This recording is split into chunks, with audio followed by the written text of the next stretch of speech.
Se Roma não tivesse existido, grande parte do conhecimento antigo teria desaparecido. Imaginem um mundo onde séculos de descobertas, filosofia e arte simplesmente se evaporaram. Parece um filme de ficção científica, mas esteve muito perto de acontecer. Quando grandes centros de saber da antiguidade, como a lendária Biblioteca de Alexandria, começaram a declinar e a desaparecer, o mundo enfrentou um verdadeiro apagão intelectual. Mas, no meio deste caos, o Império em ascensão fez algo que mudaria o curso da história para sempre.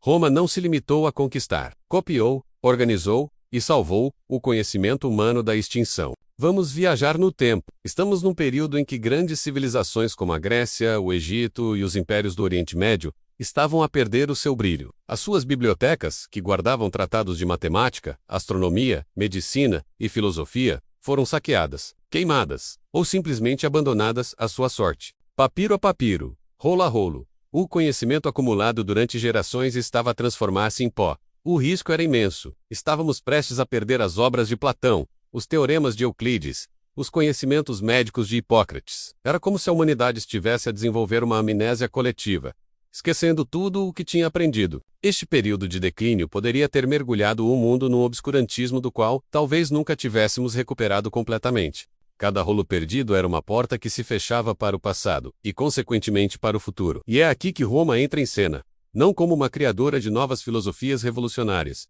mas como a maior arquivista da história. Os romanos eram pragmáticos. Eles olhavam para a cultura grega, para a ciência egípcia e para a administração persa e viam valor. Em vez de reinventar a roda, eles decidiram aperfeiçoar e, mais importante, fazer cópias de segurança. Exércitos de escribas romanos se dedicaram a uma tarefa monumental: traduzir e copiar sistematicamente milhares de textos gregos, egípcios e de outras culturas. Estes não eram apenas atos de admiração cultural, eram uma política de Estado. As cópias eram depois distribuídas por todo o vasto território do Império, de Espanha à Síria, da Grã-Bretanha ao norte de África.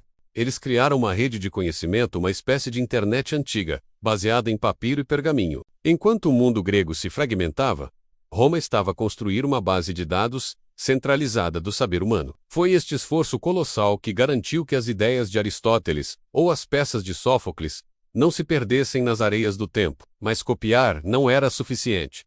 Onde guardar todo este conhecimento? Roma inovou mais uma vez, ao criar bibliotecas públicas em grande escala. A primeira biblioteca pública de Roma foi idealizada por Júlio César e concretizada por Augusto. De repente, o conhecimento deixou de ser um privilégio exclusivo de sacerdotes, reis ou de uma pequena elite acadêmica. Qualquer cidadão romano letrado podia entrar numa biblioteca e consultar obras de todo o mundo conhecido. Pensem no impacto disto. Um jovem estudante em Roma podia ler os mesmos textos que um erudito em Atenas ou Alexandria. Além das bibliotecas, o Império Romano desenvolveu um sistema de arquivos estatais, o Tabularium, onde se guardavam registros de leis, censos, tratados e decretos. Este sistema de organização e acesso à informação era a espinha dorsal da administração imperial. Permitiam que um império gigantesco funcionasse com uma eficiência nunca antes vista. Roma transformou o conhecimento num recurso público, uma ferramenta para governar e para educar os seus cidadãos. E isto leva-nos a uma conclusão fundamental.